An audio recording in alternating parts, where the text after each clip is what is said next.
ini kalau saya kasih bener banyak, tambah jauh. Kan Allah maha tahu. Kita sih bilang salah, kalau saya dikasih 10 M ya Allah saya bangun masjid. Bener nggak? Pasti kasih, lupa. Bisa. Manusia itu terlalu lemah.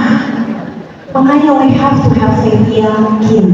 Pokoknya itu selama kita masih punya rumah, nggak harus milik ya, kita sewa, kita punya tempat, kita masih punya keluarga, masih bisa makan, udah bersyukur Bu. Banyak yang di bawah kita. Sekarang kita lihat di Aceh, di Sumatera, sudah dibalaskan berat, tapi lihat iman mereka gimana Bu? Imannya sih nggak ada taminannya. Nah itu, jadi kenyamanan dan harta itu bisa menjadi ujian, bisa jadi iman, bisa jadi ujian. Yang paling tahu siapa? Allah. Udah, la haula wala quwata illa billah. Ikutin aja Allah maunya apa, itu paling enak. Tapi muter aja terus. Makanya belajar ya Bu, kita sama-sama belajar, harus semangat. Baik, jadi bukan apa kata kita, tapi apa kata Allah. Always, Jadi harus yakin. it's always apa kata Allah. Kenapa sih kita belajar ini untuk apa? Biar pintar, biar jadi baik. Sebaik-baiknya kita memang bisa sebaik Nabi? Nggak bisa. Sepintar-pintarnya kita bisa sepintar Nabi? Nggak bisa. Jadi kita belajar untuk apa? Kita belajar untuk nurut sama Allah. Mau nurut nggak? Kok susah tapi? Nah itu semua manusia itu lemah. Kalau nggak punya Allah, game over, selesai. Harus terus minta pertolongan dari Allah. Banget. Nggak ada cara lain. Nggak ada yang bisa nolong selain Allah. Baik Kak Devi, kita mengenal waktu juga agak Cepat ya. cepat sekali, sudah hampir 45 menit. Jadi kita mungkin berikan kesempatan kepada ibu-ibu, saudara-saudara kita, mungkin ada tinggal 5 pertanyaan ya yang kita bisa sampaikan. Ibu jangan susah-susah ya. Baik, kepada siapa? Dulu. Tadi itu langsung pertama gitu. Assalamualaikum warahmatullahi wabarakatuh. Waalaikumsalam warahmatullahi wabarakatuh. Nama saya Putri Diana, usia 60. Masya Allah. Mbak Dewi kan hijrah dan banyak halangan, baik dari masyarakat atau dari warga umum. Terus pendapat atau dukungan dari keluarga Mbak Dewi itu bagaimana dari suami atau keluarga? Ini saja. Assalamualaikum warahmatullahi wabarakatuh. Terima kasih. Bismillahirrahmanirrahim. Ibu-ibu, saya pengen sharing sedikit tentang budaya bule. Budaya bule, terserah mau ngomongin gue, terserah mau ngomongin gue, terserah. Tapi saya mau jalanin selama saya nggak mengganggu orang lain dan saya yakin bahwa ini adalah kebaikan, saya jalanin. Jadi waktu di awal hijrah, ada yang nggak setuju, ada yang nggak mendukung, ada. Tapi itu bukan urusan saya, karena yang tidak dukung dan tidak mensupport saya punya kotaknya sendiri. Nanti dia yang dihisap sama Allah, benar? Saya pun juga dihisap sama Allah. Jadi salah satu ujian buat saya ya dalam hijrah adalah fokus, jujur sama diri ini sendiri. Aku mau ngapain nih? Aku hijrahnya untuk apa? Untuk siapa? Kalau untuk Allah, berarti fokus aku ke Allah. Berarti tanggung jawab aku nih ke siapa? Ke Allah. Nah, alhamdulillahnya saya punya suami, Mas Agus lagi sini. Kita masuk. takut nanti dikejar sama ibu. Mas Agus, Masya Allah. Dan saya rasa bahwa Allah maha baik ya ibu. Saya pernah melewati kegagalan dalam berumah tangga, dan itu karena diri saya sendiri. Nah itulah, menjadi wanita itu kan memilih imam, memilih pemimpin, itu ternyata salah satu faktor terbesar loh dalam keselamatan kita dunia akhirat. Dan alhamdulillah Mas Agus anak Betawi, tahu dong anak Betawi. Apa lagu dulu? Anak Betawi. Katanya, tapi ini enggak, insya Allah anak Daud. Anak Betawi terus. Insya Allah Mas Agus rajin ngaji, rajin sholat juga. Saya nggak mau besar-besar dia. Beliau juga banyak kekurangan, dan alhamdulillah kita hijrahnya bareng ibu. Nah ketika hijrahnya bareng, artinya kita sama-sama punya visi dan misi sama. Akhirnya kita berdua sampai hari ini kita belajar, kita punya guru yang sama, dan beliau support system paling kuat. Tentunya setelah itu ada lingkungan. Lingkungan itu penting untuk hijrah. Kenapa? Sahabat itu ada kenapa? Karena para nabi itu nggak pernah sendirian. Ketika berjuang, Nabi Musa ada Nabi Harun, Nabi Muhammad SAW, the last prophet, dengan kekuatannya yang paling besar itu para sahabat itu banyak. Jadi lingkungan itu sangat penting, dan alhamdulillah saya bersyukur setelah hijrah, meskipun ada teman-teman yang mungkin nggak setuju, tapi bolehnya saya adalah it's okay, kamu boleh nggak setuju dengan saya juga nggak boleh setuju dengan Anda, tapi saya tetap akan menjalankan apa yang saya yakini dalam proses hijrah saya.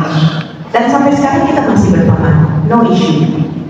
Jadi nggak usah dibikin musuh juga. Lo nggak setuju sama gua, kita harus sama setuju. Besok kita perang ketemu di dalam ujung. Nggak ada, nggak perlu kayak gitu. Islam tidak mengajarkan itu. Islam itu adalah agama yang begitu indah, silaturahminya tinggi sekali. Bahkan kalau ada yang belum setuju, kita kasih hadiah. Bahkan yang belum setuju, kita ajak ke kajian. Bisa jadi dari teman-teman yang ada di sini. So, mungkin itu jawabannya. Ada lagi jawabannya? Karena kalau disebutkan mana dan juga singkat ya pertanyaannya. Assalamualaikum warahmatullahi wabarakatuh. Waalaikumsalam. Nama saya Ibu Nunu, usia 24 tahun. Kalau saya biasanya di anak saya punya trik, soalnya sama-sama di pesantren. Jadi anak saya itu kurang satu, suami saya udah nggak ada.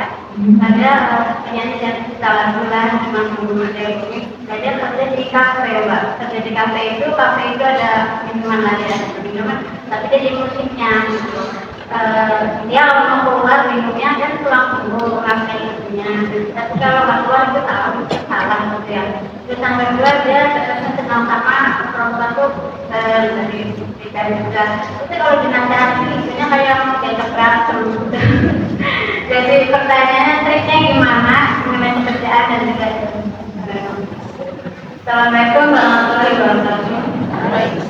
Berat ya, kalau ini berat ya. Mas, gimana Mas? Yang ini.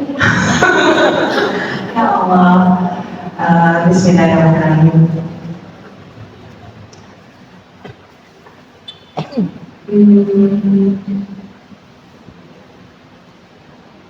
Dari apa yang saya pelajari, apa yang dilakukan seorang anak itu tidak jauh dari apa yang diajarkan orang tua kita. Jadi kita harus mau terima bahwa mungkin dulu kita salah didik anak. Mungkin karena dulu kita belum belajar, mungkin karena kita belum tahu, itu pun karena orang tua kita dulu belum mengajarkan kita dan seterusnya. But bukan berarti pintunya udah nggak bisa kebuka lagi, masih bisa, masih ada harapan. Dalam agama kita harus belajar takut kepada Allah, takut karena azab Allah itu nyata, real. Kalau belum di dunia pasti di akhirat. Namun kita juga diajarkan harus cinta sama Allah. Kenapa? Karena kasih sayang dan rahmat Allah kepada kita itu besar dan banyak. Lalu kita harus punya harapan. Kita berharap kepada Allah. Oke, mungkin sebagai orang tua, apalagi sendirian ya, single parent, suami sudah tidak ada, lebih berat lagi. Maka pertolongan yang paling nyata adalah dari Allah. Dan doa yang paling mustajab selain waktu-waktu mustajab adalah doa seorang ibu. Yang pertama, kita taubat dulu atas kesalahan kita mungkin dalam mendidik anak. Kita minta ampun, kita bertaubat, lalu kita mendoakan, ya Allah, tolong memberikan hidayah dan pertolongan untuk jangan cuma keluarga kita, saya, anak saya, keluarga yang terdekat, tolong berikan dia jodoh yang terbaik. Karena saya juga punya pengalaman di kota itu, Bu. Dan waktu saya sekarang belajar, ternyata itu bukan pernikahan. Menikah beda agama itu bukan pernikahan, karena tidak ada syariatnya, nggak ada. Artinya apapun yang dilakukan hukumannya zina. Bu, itu berat banget. Nah, gimana caranya? Dewi juga bukan ahli ilmu, bukan ustazah, tapi boleh ajak anak datang ke kajian. Jangan pernah bilang tidak bisa. Memang satu kali mental, 2 kali mental, 3 kali mental, ulang mental, 1 tahun mental. Tapi kalau ibu terus ikhtiar, tinggal tunggu waktunya aja. Apakah akan terjadi? Allah bisa. Bisa terjadi nanti setelah ibu wafat. Tapi ibu punya jawaban kepada Allah. Ya Allah, saya sudah berusaha. Ya Allah, saya sudah ingatkan. Nah, cara menyampaikan ke anak juga, apalagi anak yang sudah dewasa, anaknya laki-laki pasti ya, beda. Gak bisa kita perintah-perintah, nanti kamu ini, ibu saya bilang, nanti kamu masuk neraka. Oh, masuk neraka buat kiri. Kan kita pernah muda dulu. Emang dulu kita bisa digituin? Gak bisa. Nah, makanya kita harus kasih sayang dengan lembut gitu. Caranya gimana? Minta sama Allah. Ya Allah, gimana caranya? Nanti Allah kasih hidayah, Allah kasih pertolongan. Tapi dari ibu nggak boleh putus harapan, nggak boleh putus asa. Terus bagaimana cari kerjaan yang baru? Kalau dia sebagai tulang punggung sekarang ekonomi lagi susah, ada ide apa?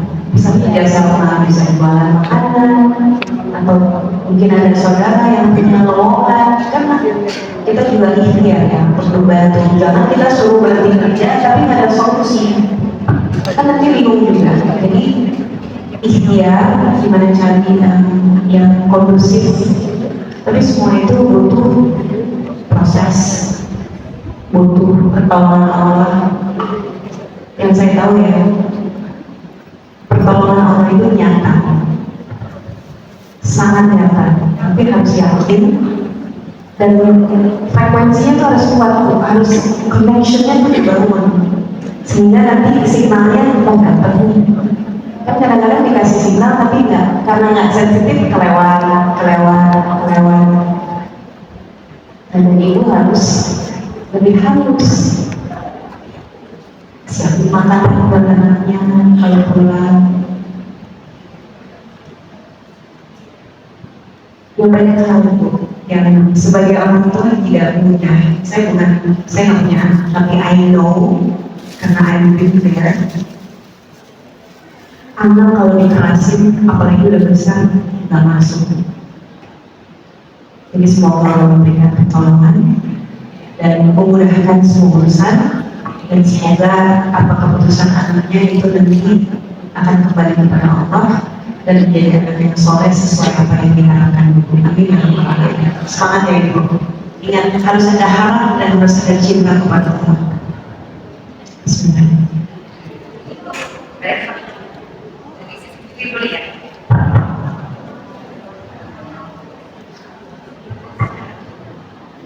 Assalamualaikum warahmatullahi wabarakatuh. Waalaikumsalam. Nama saya Bu Siska. Saya udah lansia. Tapi Awas udah loh Ibu. alhamdulillah. Tapi saya ingin bertanya ke Bu Dewi, bagaimana caranya kita, kan bagaimanapun kita masih semua pegang HP ya. Bagaimana kita biar lebih cinta ke Al-Quran daripada ke HP? Jujur, kalau HP ini bisa jam-jaman kita pegang, tapi kalau Al-Quran maksimal paling berapa?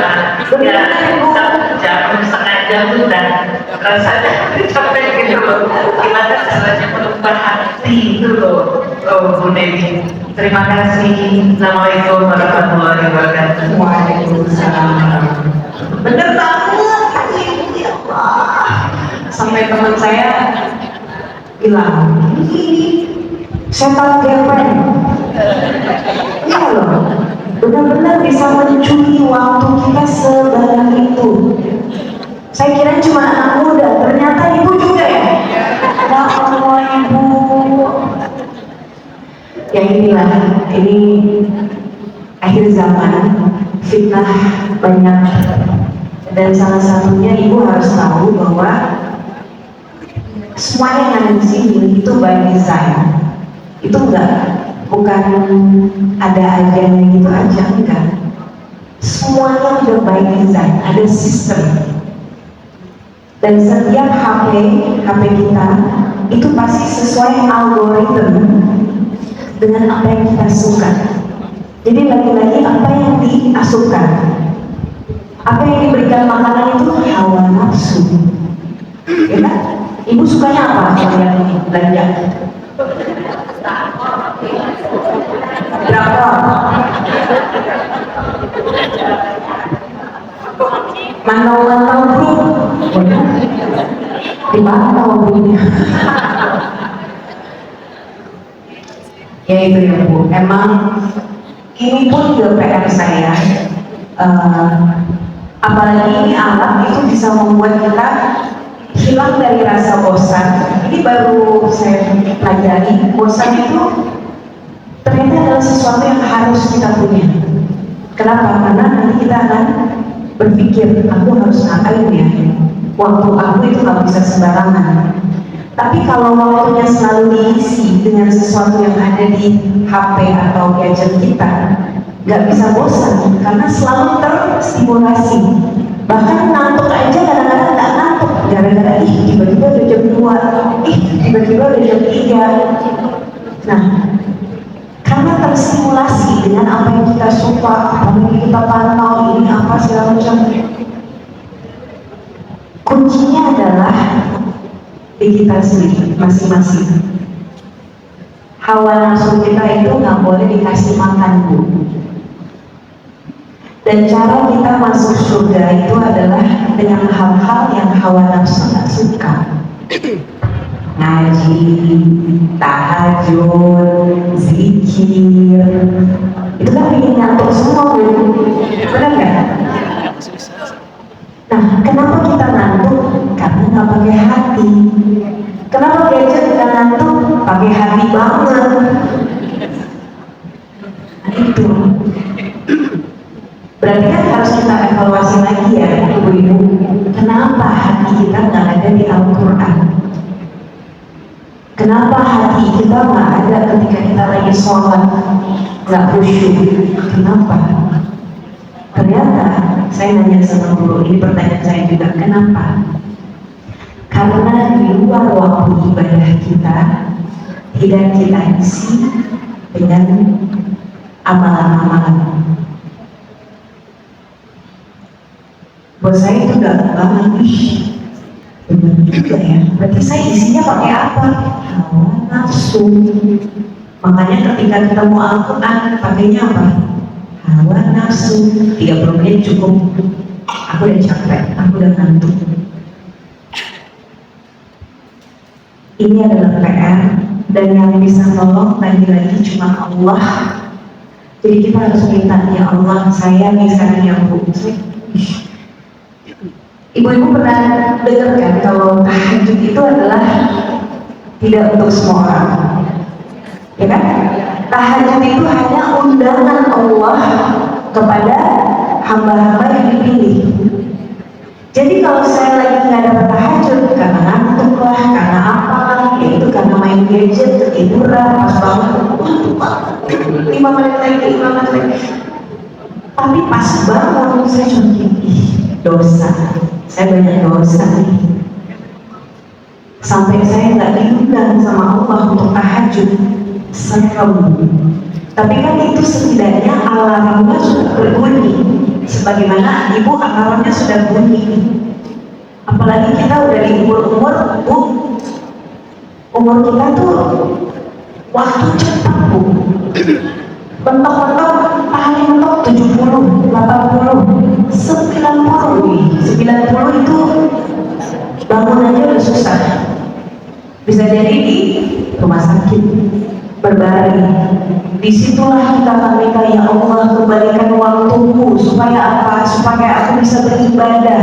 Nanti masa ke dalam kuburan kita minta, ya Allah, tolong kembalikan aku. Kembali itu kita akan minta apa, Bu? Kita akan minta waktu. Dan Ibu, alarmnya sudah berbunyi. Waktu kita Allah besok. Bisa jadi besok. Bisa jadi bulan depan. Kita nggak tahu. Nah sekarang minta sama Allah, kita jujur, ya Allah, tolong ya Allah, tolong, jauhkan aku. Kalau dibilang hilang seutuhnya dari gadget, bisa apa enggak? Bisa apa enggak? Bisa, Bu. Guru saya dulu pakai HP, sekarang nggak pakai sama sekali. Bawaannya cuma buku, cuma bawa pilihan. Jadi semuanya pilihan. Pilihan ada di tangan kita masing-masing. Nah, kalau memang kita belum bisa, kasih alarm dulu deh. Alarmnya benar-benar kan, tapi kita harus istiqomah. Kita harus disiplin. Ibu, karena kalau nggak disiplin, selesai. Setan gepeng ini nyata. Jadi semoga kita berdoa, ya Allah, tolong kasih aku hidayah. Ya Allah, tolong jaga aku. Ya Allah, kalau nggak penting buat aku, jauhkan. Yang baik buat aku, dekatkan. Ya Allah, Quran. Cari teman, Bu, buat Quran. Jangan sendirian, kumpulin teman-teman. Kalau nggak sampai 1 juz, jangan tutup Al-Quran. Kan ada ya grup-grup kayak gitu. Benar, Bu, meskipun dari awal apa ini sini dia udah habis masa saya nggak apa-apa, yang penting ada lingkungannya, ada temennya, ada gurunya, itu yang dipegang, Bu. Bismillah, insyaallah. Oke.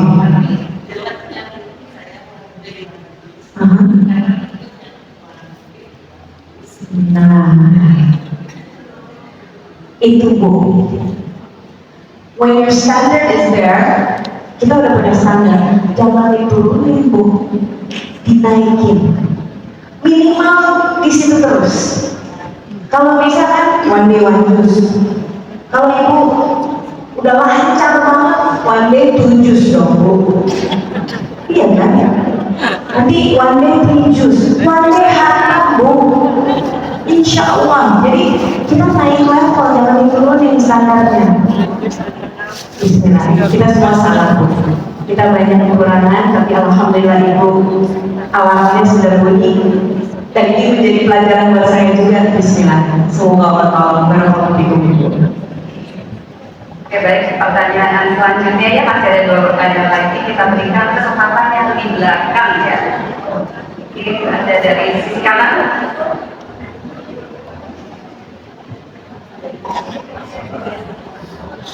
Sorry, aku boleh pilih ini, Mbak. Mbak Evi, boleh yang Bismillah. Yang ini Mbak. Ya. Yang ini. Pakai hijab. Pasal ini udah atau beda? Oh ya. Cucunya, boleh aku buat cucunya. Oh ya. Assalamualaikum warahmatullahi wabarakatuh. Saya Febita, umur 14 tahun. Saya flashback sedikit ya Ibu, maaf saya cerita ya lama-lama. Kan saya diajak orang tua saya pas hari Jumat untuk nonton kajian di Al-Kausar. Nah, tapi saya bilang ke orang tua saya bilang nanti aja deh. Padahal kakak saya tuh saya ngomong saya ngapain sih nonton kajian, saya nggak pantas gitu. Nggak paham. Tapi kalau saya tiba-tiba pas bangun pagi gitu, saya tiba-tiba kok saya pengen nonton kajian ya.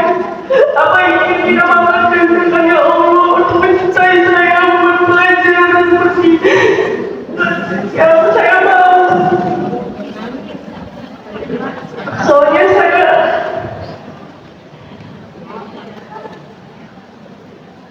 intinya saya dulu pengen banget buat hijriah, tapi saya belum bisa. Nah, tapi tiba-tiba saya tuh pengen nonton kajian, padahal hari Jumat itu saya ngomong ke dalam diri saya nggak pantas buat nonton kajian. Niatnya saya belum bisa gitu. Bagaimana? Bismillahirrahmanirrahim.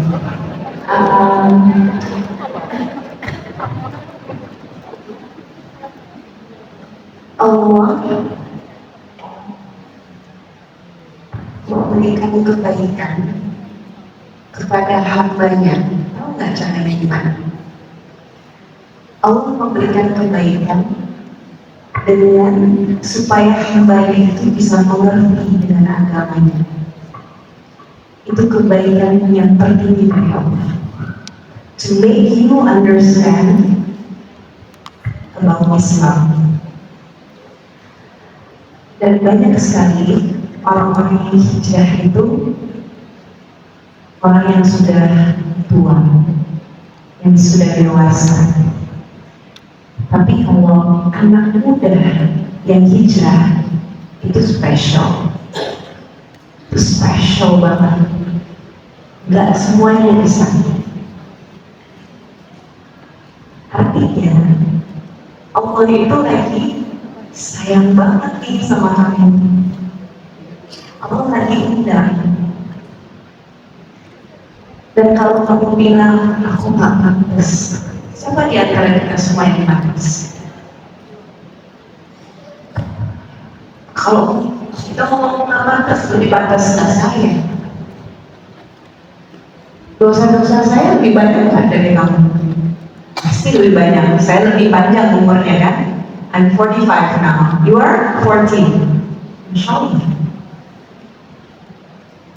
Insya Allah. Dan di hari kiamat kita ditanya nanti sama Allah. Salah satunya, dan kaki kita nggak akan berucap dari hadapan Allah.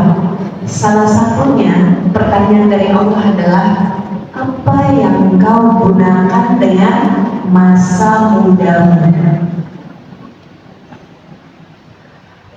If you make the decision, keputusan untuk hijrah sekarang, kamu bisa jawab dengan lancar kepada Allah.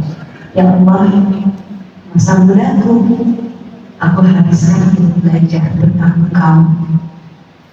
Aku habiskan untuk membaca Al-Quran, firman-firman dari-Mu ya Allah. Aku habiskan waktu di saat teman-temanku lagi bermain, mereka lagi nonton drakor, mereka lagi kejar-kejar konser, mereka lagi melakukan ini. It's not about them, but what I did, I chose you. I chose Allah. Kira-kira Kira-kira balasan untuk kamu apa? Gak ada balasan kecuali surga. If that is your dream, at the end of the day, karena yang wafat itu gak cuma yang tua, banyak anak muda juga wafat.